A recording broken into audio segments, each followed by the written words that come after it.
Bueno, pues chicos, vamos a empezar con el caso Sheila Barrero. Quiero que todo el mundo retrocedamos en el tiempo 21 años y medio. Estamos en 25 de enero de 2004 en un alto solitario de las montañas que separan la provincia de León con la provincia de Asturias. Y allí hay un coche aparcado. Dentro está el cuerpo de una joven de 22 años a la que han disparado a quemarropa. Sin embargo, la escena está colocada con una extraña delicadeza, ya que la ropa está ordenada, el cuerpo parece estar acomodado, como si quien la dejó allí hubiera sentido algo por ella. Así comienza el caso Sheila Barrero. Sheila, pues, conocida por su familia, amigos, una chica alegre, trabajadora y muy querida en el pueblo del que ella era. Le quitaron la vida además con una precisión muy fría y silenciosa. Y 20 años después el crimen sigue impune, ya que todavía nadie ha pagado por las consecuencias. Aquel amanecer del día 25 acababa de terminar el turno de trabajo sirviendo copas en un pub. Se despidió de sus amigos y se subió en su coche, que era un Peugeot 206, rumbo a su casa. Parece ser que en mitad del trayecto algo le obliga a detenerse. Esta persona misteriosa subió al coche por la parte trasera y desde allí le disparó en la cabeza a corta distancia. Al día siguiente, el coche fue hallado en el alto del Collado, un punto de paso en plena montaña, pero visible desde la carretera. Dentro estaba Sheila, pies apoyados en el suelo, manos sobre su regazo, vestimenta bien colocada. Así que, como hemos dicho antes, parece que todo había sido colocado con calma y precisión. Ella era una joven de 22 años, era licenciada en turismo y toda una vida por delante.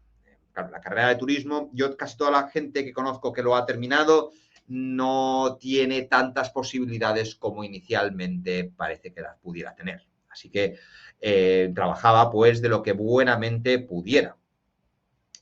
Entonces, durante la semana trabajaba en una agencia de viajes y los fines de semana regresaba a su pueblo de Gaña, donde completaba sus ingresos trabajando como camarera en este pub que hemos mencionado antes, que se llama Joe Team, que estaba en Villablino. Aquella rutina le permitía combinar la estabilidad laboral con la cercanía con su familia. Además, a ella le gustaba sentirse independiente y por eso su padre le había regalado un Peugeot 206, convencido que así podría moverse con seguridad para trabajar en la ciudad como para acudir al pub los fines de semana y seguir trabajando. Os podéis imaginar que era una chica que trabajaba muy duro, porque ya estar de lunes a viernes con tu trabajo y luego los fines de semana tener otro trabajo, pues ser una persona trabajadora, una persona que sabía ganarse la vida. En un gesto de protección típico de padre preocupado que confiaba en que aquel coche mantendría a su hija más segura en la carretera, eso, le dio ese regalo. Por desgracia, el destino quiso que justo ese fin de semana el coche estuviera averiado. Sheila lo había llevado al taller, resignada que probablemente no lo tendría listo hasta días después. El azar le dio una sorpresa bastante triste, que es que aquella noche del 24 de enero, mientras cumplía su turno, apareció en el local el propio mecánico que tenía su coche en reparación. Y allí, en plena madrugada, con la naturalidad de quien da una buena noticia, le entregó las llaves, asegurándole que el Peugeot ya estaba listo y lo había aparcado a pocos metros del local. Sheila, pues contentísima, recuperaba su coche antes de lo esperado y significaba que volvía a sentir esa autonomía, que para todos los que tengamos coches, que la verdad, David y yo lo mencionamos en el último directo. David dijo que si él fuera rico ya no conduciría ni en pintura. A mí sí me gusta conducir porque me gusta ir las cosas a mi propio ritmo, me gusta llevarlo para hacer la compra, me gusta si necesito irme a un pueblo cercano, a una ciudad cercana, me planto con el coche en nada de tiempo. Y además a mí me gusta conducir, escuchando algún podcast, escuchando música. Es una cosa que me entretiene, la verdad, pero sobre todo por la misma razón que a Sheila, por tener esa independencia de poder ir a donde tú buenamente quieras. Y claro, el mecánico yéndose al pub diciendo, te voy a dar la alegría de su vida a esta chica. Bueno, el turno transcurre con normalidad, nada presagiaba lo que iba a acontecer después. Sheila, al terminar, se unió a algunos compañeros para estirar un pelín más la noche antes de volver a casa, como hacen tantísimos camareros que después de su turno de trabajo se toman un par de cervezas, un par de copitas, un par de refrescos para poder charlar después de la jornada, pues como nos gusta hacer a todos los que trabajamos. Allí fueron al Pathway, que es otro bar, donde descorcharon una botella traída desde República Dominicana por uno de los amigos. Allí, bueno, estaban de cachondeo, conversaciones, una velada normal, sin sobresaltos. Pero claro, Sheila ya empezaba a estar cansada, era de madrugada, había llevado trabajando toda la semana, pues dijo, me voy para casa. Así que se despide de los amigos por la mañana, a eso de las 7, 8 de la mañana, con la intención de irse a descansar. Y el resto del grupo también decidió poner fin a la noche. Dos de ellos acompañaron a su coche, una muestra de aprecio de que todo el mundo la tenía para que saber que Sheila, pues, y por lo menos llegar al coche de manera buena. Una vez en carretera, estos amigos le siguieron con su propio vehículo, pero hasta la altura del puente Cabollas. Allí, mientras circulaban detrás del Peugeot, se dieron cuenta de que uno de los faros traseros no funcionaba correctamente. Y eso les sorprendió, ya que el coche lo acababa de recibir del taller.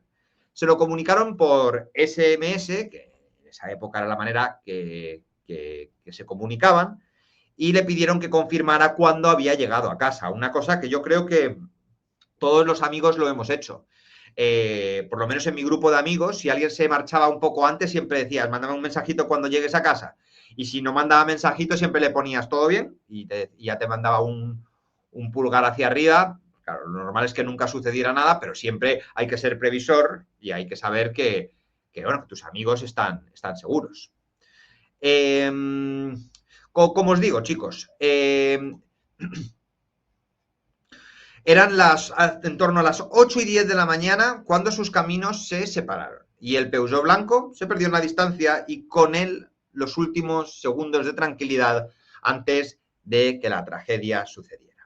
Sheila prosiguió su trayecto hacia Degaña. La carretera que la llevaba de vuelta a casa discurría por un entorno montañoso con curvas cerradas, paisajes fríos y silenciosos y la frontera natural entre León y Asturias como telón de fondo.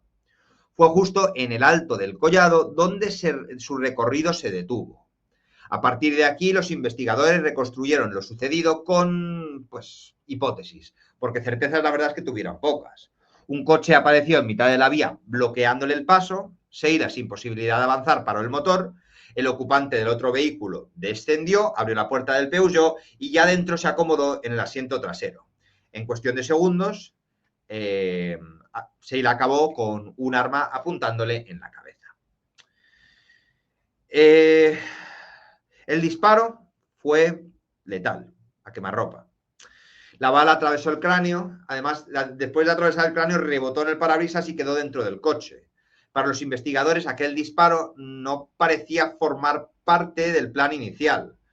Lo describen más como un accidente derivado de un arma manipulada, extremadamente sensible al más mínimo movimiento brusco. Pudo ser que Sheila se asustara, quizás el coche se movió levemente y el proyectil salió antes de tiempo. En cualquier caso, la vida de Sheila se apagó en ese instante, dejando pues ese silencio en una carretera pues, por la que pasan pocos vehículos. El asesino, improvisando tras el disparo, condujo el Peugeot hasta el área recreativa del Alto del Collado, un lugar visible desde la carretera, pero lo suficientemente apartado como para no levantar ningún tipo de sospecha. Allí detuvo el coche y se tomó el tiempo de colocar el cuerpo pues, con mucha frialdad, ¿no? Los pies apoyados sobre el suelo, las manos cruzadas sobre el regazo, la ropa perfectamente ordenada, como dando una sensación de calma y descanso. Pues, algo que para el cuerpo pudiera dar esa sensación para que lo encontraron, pero no deja de ser profundamente perturbador, ¿no? Así que nos dice Florentino, Javier, disparar una pistola semiautomática y demás son 2 kilos de presión. Pues no lo sabía. Esto yo hablo no de mi opinión, sino de las hipótesis de los investigadores. Yo además de armas no entiendo. Así que gracias, Florentino, por clarificar que sean 2 kilos de presión lo que tengas que ejercer sobre el gatillo para disparar. Ahora hablaremos del arma y me comentas un poco si pudieras saber, ¿vale? Como decimos, chicos, al principio no le dio, bueno, en fin, el 25 de enero de 2004 era un domingo, pues, un domingo de tantos, en Degaña. Y para Elías Barrero, el hermano de Sheila, significaba la habitual visita a casa de sus padres para compartir comida familiar. Aquí todos los que estamos somos hispanohablantes y todos conocemos la importancia de reunirnos el domingo. Es un día de familia, es un día en el que estamos todos juntos. En mi caso, pues también nos gustaba a toda la familia juntarnos. Y bueno, como cada fin de semana, va rumbo a Degaña acompañado de su esposa. El trayecto de unos 20 minutos, pues se lo sabía de memoria, lo podía hacer como quien dice con los ojos cerrados. Sin embargo, aquella mañana, en el Alto del Collado, algo le llamó la atención. Un Peugeot 206 blanco, igual que el de su hermana, aparcado en una zona en la que no se suele detener ningún coche. Al principio, lo típico, es un dato que tu cerebro no registra, no le das importancia, sigues y dices, será otro Peugeot blanco, ya ves tú, ya que en el pueblo había gente que tenía el mismo modelo de coche, además del mismo color. Pero claro, la inquietud ya se había instalado en su cabeza, ¿no? Trató de convencerse, ese vehículo no es el de Sheila, pero había algo extraño en la imagen de ese coche en lo alto de la montaña. Claro, porque Sheila era bastante responsable y prudente y no dejaría el coche aparcado en una zona tan apartada si no fuese por una cosa grave. Cuando llegó a casa de su madre, Julia Fernández, lo recibió con una pregunta que desató su preocupación. Le dice, ¿has visto a Sheila? No ha vuelto esta noche.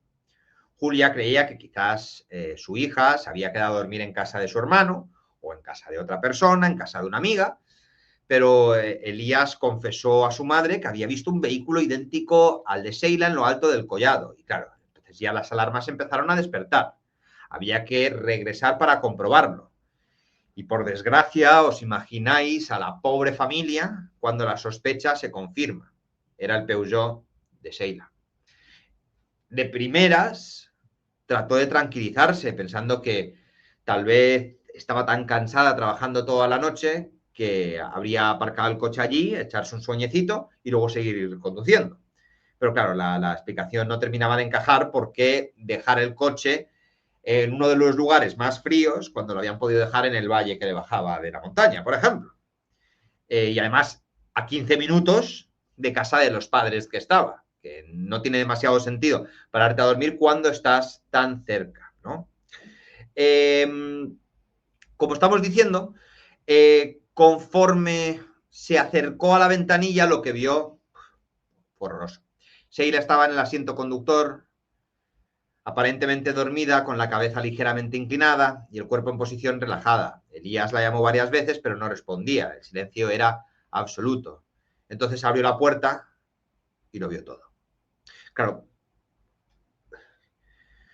uno se imagina ver a un hermano en estas circunstancias y es imposible prácticamente que no te entre esa desesperación, esa ansiedad y esa sensación de impotencia. Y no fue menos para Elías, le costó reaccionar, bajó hacia la carretera en busca de ayuda y en ese momento el destino le puso delante a un compañero de trabajo suyo, quien se detuvo y lo asistió para contactar con la Guardia Civil.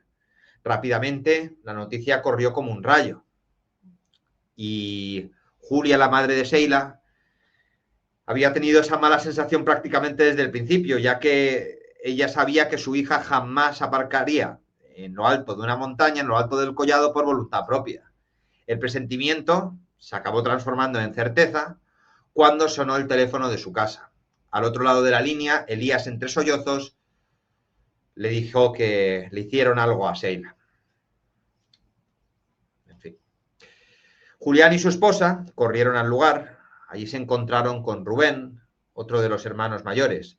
La escena era sobrecogedora. El coche de Sheila, cercado por la Guardia Civil, agentes trabajando en silencio y la certeza de que una tragedia había golpeado de lleno a esta familia. Julia abrazó a su hijo con todas sus fuerzas, sabiendo que lo peor acababa de confirmarse. Mientras tanto, en Gijón, Mónica Barrero, otra de las hermanas, que se encontraba trabajando cuando recibió la noticia, bueno, una tía fue quien le llamó, pero solo le habló de un accidente. Mónica dejó su puesto de trabajo de inmediato y emprendió camino a Degaña junto a unos tíos que vivían en Gijón. Durante el trayecto trataba de convencerse que, nada, que su hermana se había salido de la carretera, algo bastante común por estas carreteras tan duras, con estas curvas de montañas tan difíciles. Imaginaba un coche caído por un barranco, un accidente grave, pero en su mente seguía latiendo la esperanza de que Sheila aún estuviera con vida. Condujo todo el camino llorando, rezando, que por favor no sea nada. Y al acercarse al alto del collado se cruzó con una ambulancia que bajaba. Por un instante dijo, bueno, pues le sigo, ya que seguramente su hermana estuviera dentro, ya que era poco común ver ambulancias por estas zonas, pero decidió continuar hasta el lugar de los hechos. Y al llegar vio las decenas de personas, vehículos de la Guardia Civil, un coche funerario y el Peugeot 206. Entre la multitud vio a su hermano Elías, que estaba completamente desesperado, como puede estar cualquier hermano que ha perdido a un familiar, ¿no? Es realmente duro, es realmente duro. Hay veces que yo me planteo, en plan, ¿cuánto tiempo duraré yo en el True Crime? Porque aun conociendo los casos, cuando me pongo aquí en directo a contarlos, siempre me entra congoja, me entra pena, me entra frustración, me entra rabia y creo que no me viene del todo bien. Pero claro, este es el sector al que me dedico en YouTube. Cuando hablo de los monarcas, cuando hablo de historia, no me enfado tanto, no me pongo tan triste, pero casos como este, pues por supuesto que te dejan destrozado.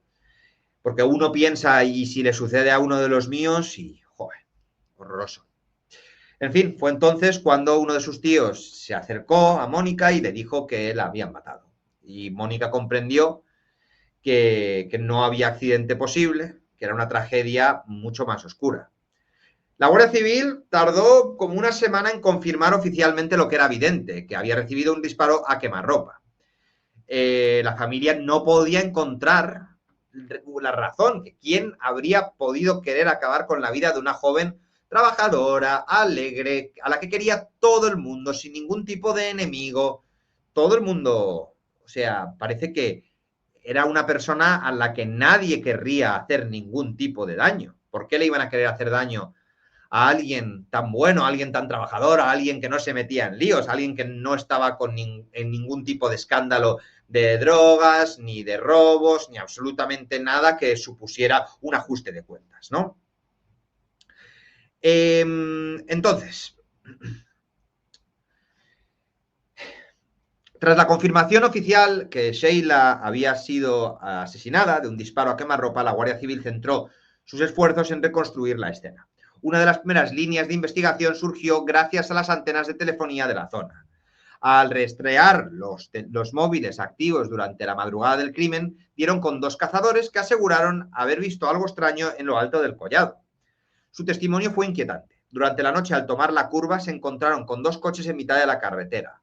Uno de ellos invadía el carril contrario, mientras que el otro permanecía detrás con las luces de freno encendidas.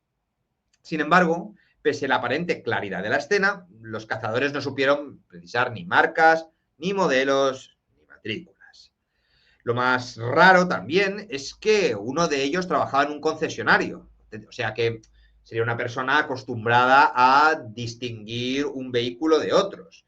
Y la familia de Sheila, la familia Barrero, este testimonio siempre fue especialmente sospechoso. ¿Cómo era posible que dos hombres, frente a una imagen tan rara y peligrosa en plena noche, no recordaran absolutamente nada más? Mi padre y mi hermano son cazadores y mi padre y mi hermano son capaces, no son de campo propiamente dichos, pero les gusta mucho ir a cazar y conocen bien los terrenos del campo. Y ellos cuando ven programas de sucesos, cuando veían Alcácer, cuando veían el caso de la pobre Asunta, decían que ellos, si hubiesen visto un cadáver o algo diferente en un terreno al que están acostumbrados a ir, se darían cuenta de inmediato. Y estos cazadores, pues su testimonio fue realmente confuso. Así que, como estábamos diciendo, esta pista no dio frutos inmediatos y la investigación cambió de rumbo. Los agentes comenzaron a estrechar el cerco sobre el círculo más cercano a Sheila. Familiares, amigos y conocidos fueron interrogados. A varios le realizaron pruebas para detectar restos de pólvora en la piel y en la ropa, con el objetivo de averiguar si alguno había disparado un arma recientemente. De los 6 amigos más próximos de Sheila que fueron citados, uno llamó especialmente la atención. Un chaval de 19 años llamado Borja Vidal, que había mantenido una relación sentimental con ella. Borja se presentó en el cuartel acompañado de un abogado, un gesto que de primeras les pareció bastante inusual tanto a los investigadores como a la familia. Nadie se presenta con defensa legal preventiva si no teme tener problemas, o salvo que sea una persona que tenga familiares en ese gremio a los cuales recomendaran que sucediera.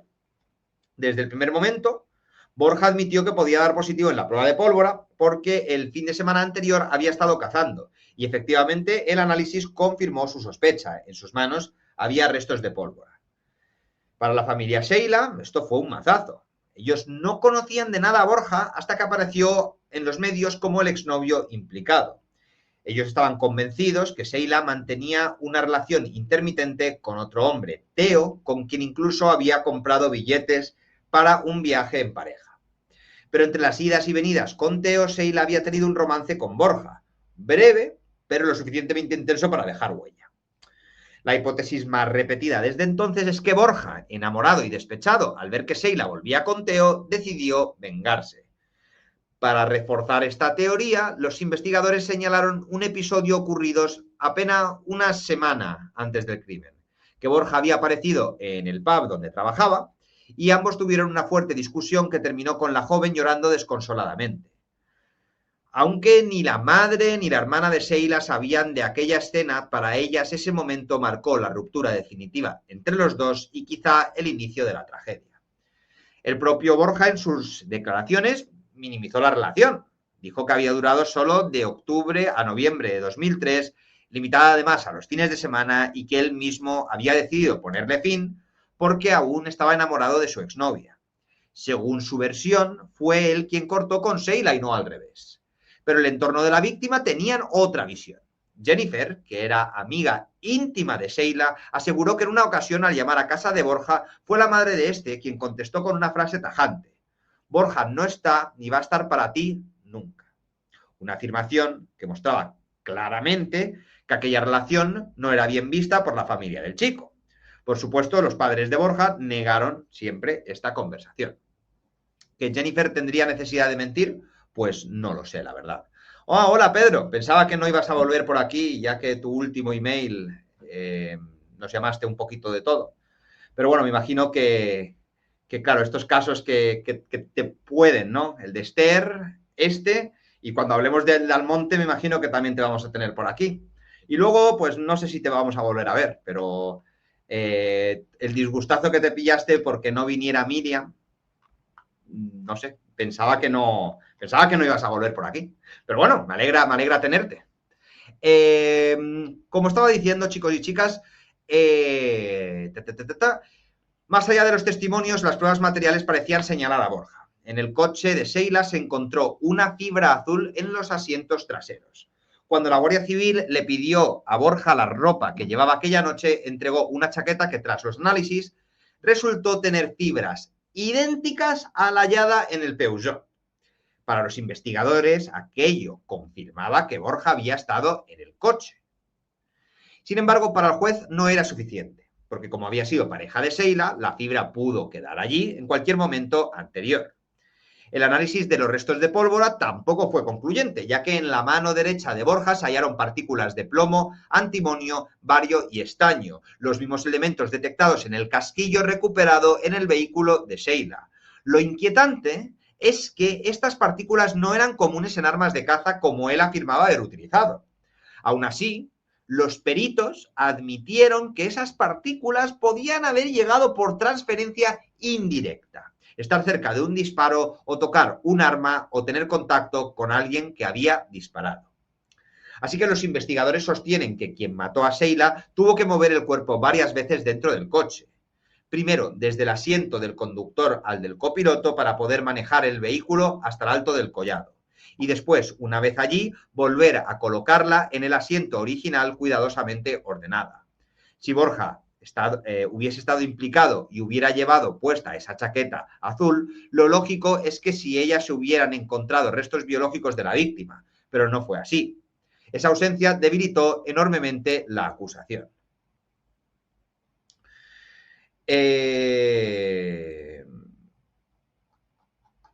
No voy a leer el email, Pedro, no es que no quiero estar todo el día, o sea, ya tengo que leer tus emails porque no paras de enviármelos a mí, no paras de enviarle emails a Miriam, que Miriam, de hecho, se llegó a pensar que Pedro era yo, que para guiar lo que tenía que decir ella durante la entrevista. Y todo lo que has especulado tú del entorno de Esther son puras invenciones, Pedro. Miriam tuvo la decisión de no querer hacer el caso hasta que no estuviera cerrado y nosotros estuvimos de acuerdo. Y desde entonces no hemos vuelto a hablar del caso, pero cuando se cierre sí hablaremos del caso. Puede ser el año que viene, puede ser en 2 años, o puede ser cuando me dé la gana, también se ha dicho. A ver si voy a tener que hacer lo que tú digas todo el tiempo. Bueno, Pedro, pero es que a ti te gusta mucho guiar las cosas, que también lo haces en Foro Coches, a tu terreno, un poquito, ¿no? O por lo menos reconoce que siempre quieres, o sea, tú tienes tu versión de los hechos y cualquier persona que pueda tener una opinión discrepante la cierras por completo. Eso sí, te diré, Pedro, y al César lo que es del César, que no he conocido a nadie que sepa más del caso que tú. Eso también, te lo reconozco. Como estamos diciendo, perdonad chicos, no quiero distraerme, quiero terminar el caso y luego ya si hay que leer, responder, yo leo y respondo. El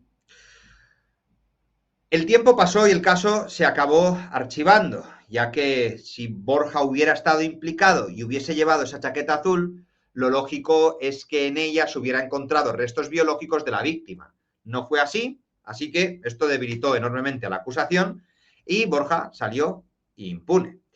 Sin embargo, en 2018, unos 14 años después del crimen, la UCO solicitó reabrir la causa. Las técnicas forenses ya habían avanzado y podían analizar de nuevo tanto la fibra como la chaqueta, además de otras muestras de ADN. Los resultados confirmaron que la fibra azul del Peugeot pertenecía efectivamente a la chaqueta de Borja. Pero esto no fue suficiente para el juez. El informe judicial fue claro. Aquella coincidencia no demostraba que Borja estuviera en el coche la noche del crimen, solo que alguna vez estuviera allí. Además, Borja mantenía su coartada, que esa noche estuvo en casa de sus padres y ningún testigo lo situó fuera del domicilio en ese intervalo de tiempo. La chaqueta, además, no presentaba restos de Sheila y el arma homicida nunca fue hallada, lo que impidió comparar el casquillo con disparos de prueba. La investigación también se topó con otro misterio, una bufanda negra encontrada en los asientos traseros del coche, justo en el lugar desde donde se cree que se efectuó el disparo. Al principio se pensaba que era de Sheila, pero la familia de Sheila lo negó completamente. Era una prenda extraña con dibujos peculiares, una flor, un libro, una cabra colgada de un arnés y el lema Artes y Honor, que nadie reconoció. Los análisis revelaron ADN de Sheila y de otras personas desconocidas, pero no de Borja. Esta pista, que parecía prometedora, terminó disolviéndose en otra vía muerta. Con cada avance aparecían más dudas que certezas. Por un lado, las fibras, la pólvora y la relación sentimental convertía a Borja en el principal sospechoso. Por otro, la falta de pruebas concluyentes, la coartada y la ausencia de ADN de la víctima en su ropa lo alejaban de una imputación firme. Y así, entre indicios débiles y resoluciones judiciales, el caso fue archivado. Así que, perdonadme chicos. Para la familia de Sheila, las dudas siguen persistiendo, ya que Mónica, su hermana, ha declarado en varias ocasiones que no quiere ver a un inocente en la cárcel, ni muchísimo menos, pero que está convencida, y su familia también, de que él es el presunto asesino. Esta convicción se apoya en el informe de la Unidad Central Operativa, la UCO, de la Guardia Civil, que siempre lo mantuvo como principal sospechoso. El tiempo, sin embargo, juega en contra. Y aunque 20 años después, el año pasado, en 2024, se cumplieron 20 años del crimen, la causa aún no ha prescrito debido a interrupciones en el proceso. La familia cuenta con un margen de 2 años para presentar pruebas que no se han aportado antes. Ya lo intentaron en 2019, pero lo que les sucedió lo que hemos comentado antes, falta de pruebas concluyentes. En algunas entrevistas recientes, los padres de Sheila han dejado claro el vacío que viven desde entonces, que dicen que ya no viven, que desde que murió Sheila ellos no han vivido, han sobrevivido, que no es lo mismo, que no entienden por qué su hija ha muerto y su asesino sigue por allí. Que una cosa es clara, que a su hija no la van a volver a ver, pero por lo menos quieren que se haga justicia, quieren volver a creer en el sistema judicial. La condena al asesino, con que sea justa, les vale. No quieren ni más ni menos que nadie. Y esta es la escena del caso. Una familia rota, una joven asesinada con un disparo certero, un escenario preparado con frialdad, un asesino que sigue libre. Y 21 años después, el crimen de Sheila Barrero sigue sin estar resuelto. La justicia nunca logró suficientes pruebas para condenar a nadie. Borja Vidal siempre ha estado en el centro de las sospechas, pero nunca fue llevado a juicio. Y la familia, entre manifestaciones, huelga de hambre y hasta detectives privados, han visto cómo sus esfuerzos se estrellan contra la misma pared una y otra vez. Hoy, esa misma herida sigue abierta. Sheila fue asesinada con precisión quirúrgica, un solo disparo, sin golpes, sin señales de lucha, y un cuerpo colocado. Y lo más terrible es pensar que a estas alturas, quien cometió ese crimen está por ahí paseándose libremente. Y hoy, un poco más corto que lo habitual, este es el caso de Sheila Barrero. Me gustaría saber qué opináis vosotros. ¿Qué pensáis que pudo haber sucedido? Porque todo apunta a Borja, vale, pero no ha habido pruebas suficientes para condenar a Borja. Si os ocurre alguna otra persona que pudiera haberlo hecho, no lo sé. Yo ya os digo, este caso no lo conocía yo muy bien. Escuché a Triun hablar de él en su día, pero no me metí de lleno como me he metido en otros. Simplemente el horror, ¿no? Una chica que falleció, que no tenía nada malo con nadie y un asesino al que nunca han pillado.